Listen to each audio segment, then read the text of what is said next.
Brother. Hi bro. నీ పేరు? ఇది నా పేరు. ఓకే. నువ్వు క్రైస్తవుడే కదా? అంటే ఎందుకంటే నేను చూస్తే అర్థమవుతుంది. క్రైస్తవుడు అయిన వెంటనే నువ్వు అంటే నేను మ్యాక్సిమం చూస్తాను కదా, నీ ఒక్కసారి కూడా నువ్వు చర్చికి వెళ్ళినట్టు అనిపించదు. అప్పుడప్పుడు వెళ్తాను. అప్పుడప్పుడు కొన్ని నువ్వేమో నమ్ముతున్నావు అది.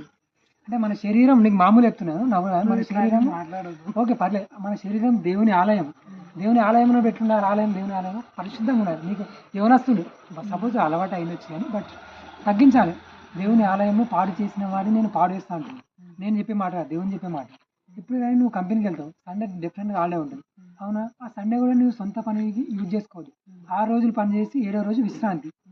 విశ్రాంతి దినం అంటే ఏంది? దేవుని ఆరాధించాలి ఆత్మతో సత్యంతో, అవునా? మిగతా రోజులు నువ్వు ఏమైనా వేసుకో, పని వేసుకో, 7వ రోజు మాత్రం దేవుని విశ్రాంతి. అలాంటప్పుడు 6 రోజులు అంటే ఎప్పుడు టైం ఉన్నా దేవుని ప్రార్థించాలి. ఎప్పుడో పండగ క్రైస్తవులా ఉండదు మనం. మన టైం దొరికినప్పుడల్లా దేవుని స్తుతించి ఆరాధించాలి. క్రైస్తవుడు అంటే ఇతరులకు బోధించేవాడు ఉండాలి. మన